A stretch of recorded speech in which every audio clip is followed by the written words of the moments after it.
누가복음 24장 1절부터 12절까지 말씀 함께 봉독합니다. 시작. 안식 후 첫날 새벽에 이 여자들이 그 준비한 향품을 가지고 무덤에 가서 돌이 무덤에서 굴려 옮겨진 것을 보고 들어가니 주 예수의 시체가 보이지 아니하더라. 이로 인하여 근심할 때에 문득 찬란한 옷을 입은 두 사람이 곁에 섰는지라. 여자들이 두려워 얼굴을 땅에 대니 두 사람이 이르되 어찌하여 살아있는 자를 죽은 자 가운데서 찾느냐. 여기 계시지 않고 살아나셨느니라. 갈릴리에 계실 때에 너희에게 어떻게 말씀하셨는지를 기억하라. 이르시기를 인자가 죄인의 손에 넘겨져 십자가에 못 박히고 제3일에 다시 살아나야 하리라 하셨느니라 한데, 그들이 예수의 말씀을 기억하고 무덤에서 돌아가 이 모든 것을 11사도와 다른 모든 이에게 알리니, 이 여자들은 막달라 마리아와 요한나와 야고보의 모친 마리아라. 또 그들과 함께 한 다른 여자들도 이것들 사도들에게 알리니라. 사도들은 그들의 말이 허탄한 듯이 들려 믿지 아니하나 베드로는 일어나 무덤에 달려가서 구부려 들여다보니 세마포만 보이는지라. 그 된 일을 놀랍게 여기며 집으로 돌아가니라. 아멘. 예수님이 부활하셨습니다. 예수님이 부활 안식 후 첫날 예수님께서 부활하심으로 이제는 새로운 하나님의 일들이 시작됨을 알리고 있는 거죠. 우리가 그 23장 56절에 봤을 때 돌아가 향품과 향유를 준비하더라. 계명을 따라 안식일에 쉬더라. 이렇게 우리가 선고했는데, 즉 안식 쉬더라. 그러니까 6일 동안 천지를 창조하시고 하루는 쉬시는 안식을 하시며 하나님의 말씀대로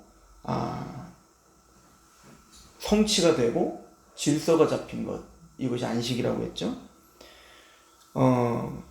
그래서 이제 하나님께서 그 흑암과 혼돈과 공허함이 가득했던 그 땅에 말씀하시니 빛이와 빛이 있으라 했더니 빛이 있었어요. 그리고 보시기 좋았더라. 그러니까 하나님의 말씀대로 하나님의 흡족한 그대로 이것이 그대로 유지가 되고 또 만들어지고 질서가 잡히는 것, 그리고 이 모든 일들이 다 완성된 상태, 이것이 바로 안식이다라고 하는 것을 이야기합니다. 그리고 그 안식의 궁극적인 목적은 바로 하나님의 통치, 그러니까 온전한 통치이다라고 하는 것이 신학적인 정리인데요. 근데 그 안식 후 첫날 예수님께서 부활하셨다. 이 얘기는 뭐냐면 이제는 새로운 창조가 시작된 거죠. 그러니까 새로운 안식이, 이제 안식 후 첫날 다시 시작하신 것은 이제 새로운 창조, 새로운 시작이 시작됐다는 것을 알리는 것이 바로 부활인 거예요. 이전 것은 지나갔으니 보라 새 것이 되었도다. 고린도후서에 보면 우리가 죄인된 상태에 있던 우리가 이제는 예수 그리스도의 십자가와 함께 죽고, 그러니까 옛사람인 나는 죽고, 그러니까 우리가 죄인된 나는 죽고 예수님과 부활에 연합되어 우리가 새로운 존재가 되죠. 즉 하나님의 새로운 재창조, 구원을 재창조라고 하잖아요. 즉 그 재창조의 신호탄이 뭐냐, 바로 이 부활인 겁니다. 그래서 예수 그리스도께서는 부활의 첫 열매가 되어졌다. 이렇게 또 이제 고린도전서에 말하는데, 부활의 첫 열매라는 것은 대대적인 수확의 신호가 이제 첫 열매인 거죠. 그러니까 첫 열매를 주심으로 이제는 그걸 시작으로 하여 이제는 그 첫 열매와 같은 그런 대대적인 수확을 이제 기대하는 것, 추수를 기대하는 것처럼 예수님은 우리의 첫 열매, 부활의 첫 열매가 되셔서 예수님이 부활하신 것은 바로 우리가 마지막 날 예수님이 그 모든 이제 재창조의 완성의 날, 그러니까 이미 예수님의 십자가 부활로 재창조가 시작되었고 우리 안에 하나님의 나라가 임했죠. 우리는 새로운 존재가 됐단 말이에요. 그런데 그 모든 재창조가 우리가 완성된 상태가 아니잖아요. 왜냐면 우리는 새하늘과 새 땅을 향해서 가고 있고, 여전히 우리는 우리 마음 안에 하나님의 나라가 임했지만 여전히 죄와 싸워야 되고, 또 갈등이 있는, 또 여전히 신음하고 있다. 로마서 8장에 모든 만물들이 하나님의 아들들에 나타나는 것을 지금도 고대하고 있다라고 하는 것은, 이 모든 만물이 아직 충만하게 완성되진 않았다. 그런데 그 모든 만물이 다시 하나님의 창조 목적대로, 그 목적의 완성대로 완성되는 그날, 예수님의 재림의 날, 그때는 우리 또한 또 완성된 부활의 몸을 덧입죠. 그러니까 이런 썩어질 육체가 아니라 썩지 아니할 생명의 육체, 영원한 육체로 우리는 덧입게 된다. 우리 고린도전서 15장을 보겠습니다.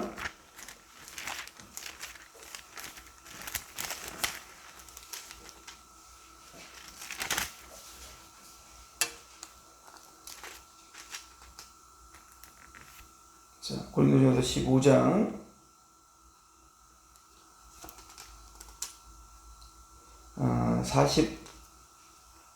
35절부터 보겠습니다. 누가 묻기를 죽은 자들이 어떻게 다시 살아나며 어떠한 몸으로 오느냐 하리니, 어리석은 자여, 내가 뿌리는 씨가 죽지 아니하면 살아나지 못하겠고, 또 내가 뿌리는 것은 장래의 형체를 뿌리는 것이 아니요 다만 말이나 다른 것의 알맹이 뿐이로되, 하나님이 그 뜻대로 그에게 형체를 주시되 각종 자에게 그 형체를 주시느니라. 육체는 다 같은 육체가 아니니, 하나는 사람의 육체요, 하나는 짐승의 육체요, 하나는 새의 육체요, 하나는 물고기의 육체라. 하늘에 속한 형체도 있고 땅에 속한 형체도 있느니라. 하늘에 속한 것의 영광이 따로 있고 땅에 속한 것의 영광이 따로 있으니, 해의 영광이 따로 있고 달의 영광이 다르며 별의 영광도 다른데 별과 별의 영광이 다르다. 죽은 자의 부활도 그와 같으니, 썩을 것으로 심고 썩지 아니할 것으로 다시 살아나며, 욕된 것으로 심고 영광스러운 것으로 다시 살아나며, 약한 것으로 심고 강한 것으로 다시 살아나며, 육의 몸으로 심고 신령한 몸으로 다시 살아나니, 육의 몸이 있은즉 또한 영의 몸도 있느니라. 기록된 바 첫사람 아담은 생명이 되었다 함과 같이 마지막 아담은 살려주는 영이 되었나니, 그러나 먼저는 신령한 사람이 아니요 육의 사람이요 그 다음에 신령한 사람이니라. 첫사람은 땅에서 났으니 흙에 속한 자이거니와 둘째 사람은 하늘에서 나셨느니라.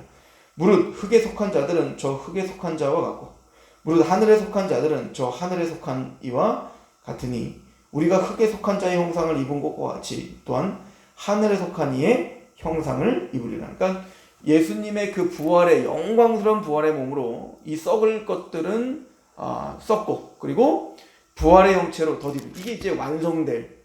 근데 이제 예수 그리스도께서 바로 우리의 부활의 첫 열매가 되셨다는 것은 우리의 부활의 모형이 되셨다는 거죠.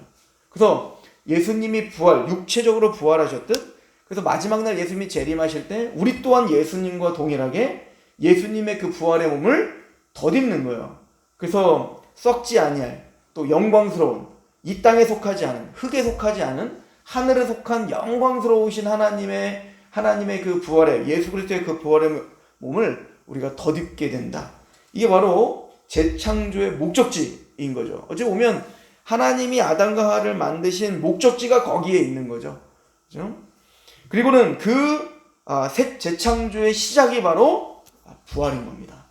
그래서 안식 후 첫날 바로 하나님의 일이 시작됐다. 이것을 알리는 것이 바로 부활이다 라고 하는 겁니다. 그래서 우리 안에 이 예수님의 부활은 예수님의 십자가를 통해서 우리의 죄가 예수님께로 전가되고, 또 예수님의 십자가에서 우리 죄가 사함받는 거죠. 우리가 받을 모든 죄의 책, 즉 심판을 우리가 받지 않고 예수님께로 전가되어서, 이제는 예수 그리스도를 믿는 자들에게는 이제는 멸망치 않고 영생을 얻었고, 또 우리가 그 저주가 우리가 넘어가는 의미가 있다면, 부활은 우리가 하나님의 죄인에서 건져진 것으로 끝나는 게 아니라 단순히 진공 상태로 가는 게 아니에요. 그러니까 아담과 하와가 죄가 없는, 그냥 죄를 선택할 수도 있고 선을 선택할 수도 있고 라고 하는 그런 중간자의 역할, 중간자의 상태가 아니라 우리는 온전한 의의 상태로 되는 거죠. 그 선포가 뭐냐면 부활인 겁니다. 그러니까 예수님의 십자가는 우리의 죄를 위하여 죽으신 것이고, 예수님이 부활하신 것은 우리를 의인되게, 우리를 의롭다 하시기 위한 부활인 겁니다. 로마서 4장을 볼게요. 로마서 4장.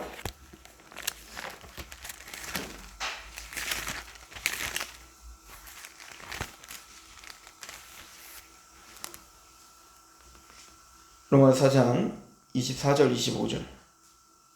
의로 여기심을 받은 우리도 위함이니 곧 예수 우리 주를 죽은 자 가운데 살리신 이를 믿는 자니라. 예수는 우리가 범죄한 것 때문에 내줌이 되고 또한 우리를 의롭다 하시기 위하여 살아나셨느니라.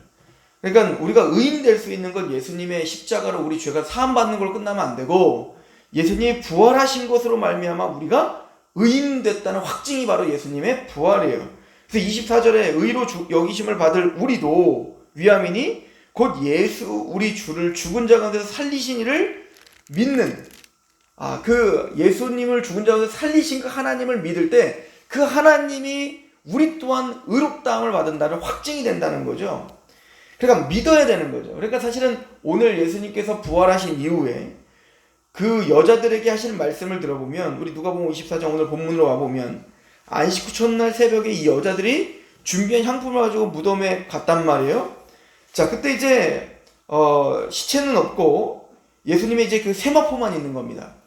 그리고는 그 여자들이 너무 놀래갖고 서 있었더니 이제 천사들이 4절에 보면 이로 인하여 근심할 때 문득 찬란한 옷을 입은 두 사람이 곁에 섰는지라 여자들이 두려워 얼굴에 땅에 대니 두 사람이 이르되 어째 살아있는 자를 죽은 자 가운데서 찾느냐. 그러니까 예수님은 살아계시다, 죽지 않으셨다는 거예요.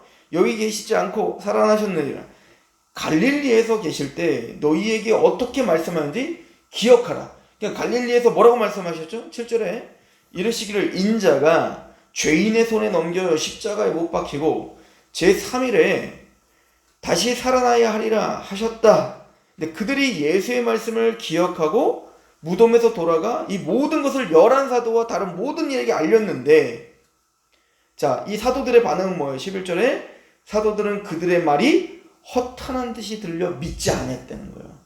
그러니까 그 예수님, 죽음에서 부활케 하시는 하나님을 믿어야 그 믿음이 바로 우리를 의롭다 하는 건데, 지금 이 상태는, 이 제자들은 그 예수님의 부활을 그렇게 몇 번씩이나 반복하여 들었으나 믿지 못했다, 허탄하게 들었다 라고 하는 것이 바로 누가복음의 이야기죠. 그리고 이제 24장 13절부터 엠마오로 간 두 제자 이야기가 나오는 거예요. 그럼 왜 이들이 왜 믿지 못했나? 그 얘기는 바로 그들이 눈이 가려서 부활하신 예수를 옆에 있는데도 보지를 못해요. 옆에 있는 부활하신 예수님과 대화를 나누는데도 그 예수님이 그 예수님인지를 알지를 못해, 깨닫지 못하는 거죠. 그러니까 지금 예수님 공생의 기간 동안에 누가복음에서 말했던 보지 못하고 듣지 못하고 그렇게 영적인 소경으로 있었던 그렇게 바리새인과 서기관들, 그들만 영적인 소경이 아니라 모두가 영적인 소경인데 이 제자들 또한 눈이 가려 그 부활하신 예수를 보지 못하고 믿지 못하고 있다. 이것이 지금 누가복음에서 하는 얘기인 겁니다. 그러면 어떻게 그들의 눈이 떠지게 되고 어떻게 그들이 믿게 되었는가?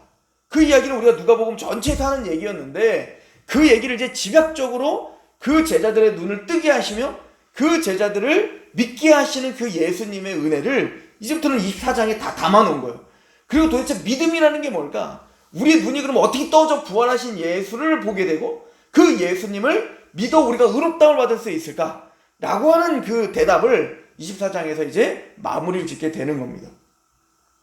그런데 그 말씀을, 주님께서 하셨던 그 말씀을 기억하며 지금 부활의 첫 목격자가 된 사람, 여인들이 누구죠? 바로 여인들인 거예요. 누가복음 여인들에 대해서 굉장히 관심이 많았죠.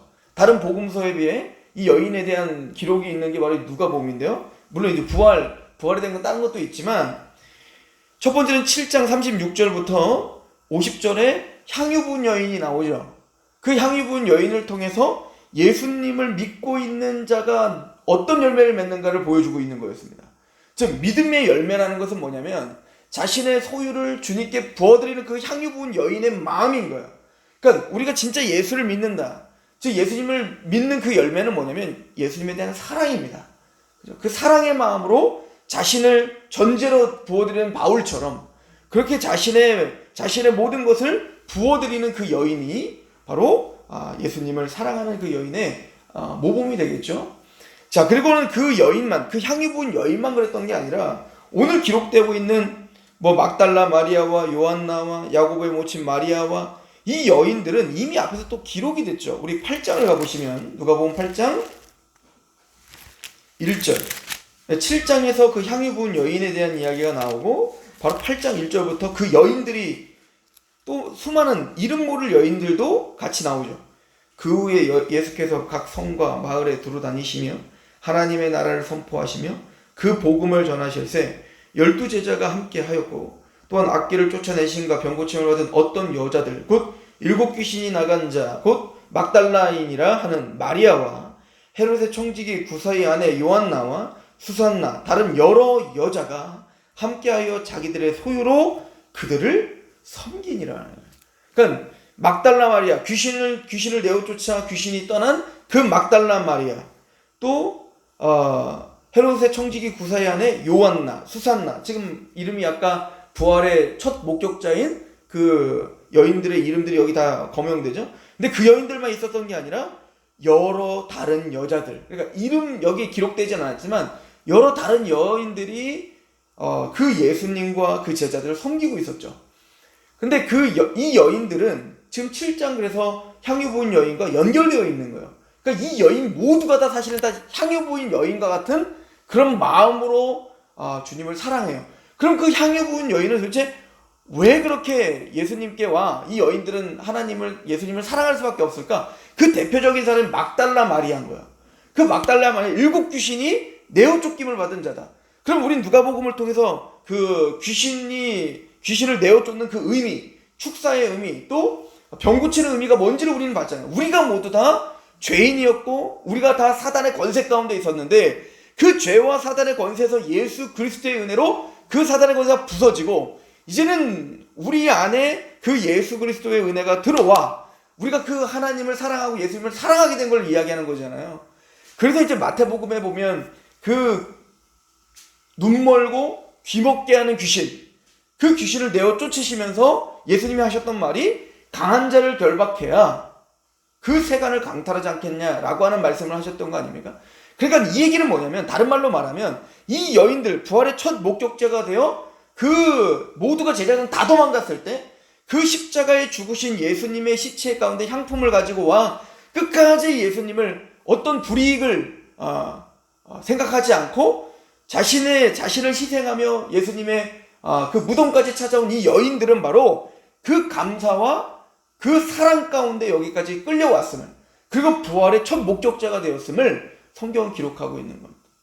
누구와 대조적입니까? 바리새인과 서기관들과 대조적일 뿐만 아니라 12 제자들과 지금 대조적인 거예요. 이 여인들은 그 예수님이 부활했다는 소식을 듣고 너무 기뻐서 제자들에게 왔지만 제자들은 다 허탈한 이야기로 듣고 있는 지금 뭔가 흑암 가운데 있는 제자들과 빛 가운데 있는 찬란한 그 옷을 입고 있는 그 천사를 만난 그 여인들과 지금 대조하고 있단 말이에요. 그러니까 7 귀신이 내어 쫓김을 당하고 그 예수님을 정말 마음을 다해 사랑하고 있는 이 여인이 바로 교회의 모습인데 제자들은 지금 아직 흑암 가운데 있는 모습을 우리에게 지금 보여주고 있단 말입니다. 그런 제자들을 주님이 버리신 게 아니라 이제 그 제자들을 찾아가 그 여인처럼 이제는 마음을 다해 주님을 사랑하는 그래서 이제는 빈 무덤 가운데 찾아왔던 그 여인들 이제 더 나아가 그 예수님의 십자가를 지신 그 십자가로 자기 스스로 감사와 사랑으로 십자가로 올라가려고 하는 그 제자들의 모습을 이제 사도행전에서 그리는 겁니다. 그게 흑암 가운데 있는 그들을 엠마로 가는 2 제자의 눈을 뜨게 하시거든요. 또 그 2 제자뿐만 아니라 나중에 이제 12 제자에게 나타나 그들의 눈을 뜨게 하신단 말입니다. 그래서 믿게 하시고 그 부활의 주님을 사랑하게 하시고 마침내는 사도행전은 누가복음 어디까지 끌고 가요? 순교자의 반열까지 가는 땅끝까지 증인이 되는 주님께서 그들을 어떻게 설득하시며 어떻게 눈을 떠 그렇게 주님의 증인으로 만드시는 일을 지금 우리에게 설명하시는 것이 이제 24장부터다 라고 하는 것이죠. 우리 모두는 다 제자들 들고 왔죠. 여전히 흑암 가운데 있는 것 같고 그 예수 그리스도를 보지 못했던 우리가 주님의 은혜로 눈을 뜨게 되며 이 여인들처럼 주님의 그 사랑에 감격하여 이 빈 무덤에 찾아오는 그 마음, 향유를 그 마음, 이것이 바로 교회의 마음이요, 우리가 갈망해야 될, 또 추구해야 될, 소망해야 될 마음입니다. 그리고 주님은 제자들을 그렇게 만들어 가시듯 우리를 또한 그렇게 빚어가고 계시는 거예요. 신앙의 목적지는 바로 이 여인들의 마음을 품는 겁니다. 기도하겠습니다. 하나님 아버지, 예수님께서 십자가에 죽으셨습니다. 그러나 3일 만에 부활하시며 예수님이 십자가에서 우리의 죄를 담당하실 뿐 아니라 부활하심으로 우리를 의롭다 하신 그 죽은 자 가운데서 살리신 그 하나님의 약속의 말씀이 신실하게 성취됨을 보며 우리 또한 의롭다 하신 그 약속이 분명함을 확증합니다. 7 귀신 들렸던 막달라 마리아가 그 눈이 떠져 이제는 그 귀신이 예수 그리스도의 은혜로 박살나 이제는 예수님을 마음을 다하고 뜻을 다하고 목숨을 다해 사랑하며 그의 삶을 주님께 드렸듯 우리 또한 그 십자가의 은혜와 부활의 은혜로 눈이 떠져 오늘 이 자리에 있습니다. 하나님, 우리가 성장하며 믿음이 커진다 할 때 하나님 그 방향성이 무엇인지를 바라보게 하시고 우리 안에 그 믿음의 열매들이 무엇인지를 오늘도 묵상하며 고민하며 살아내는 하루가 되게 하시옵소서. 예수님의 이름으로 감사하며 기도합니다.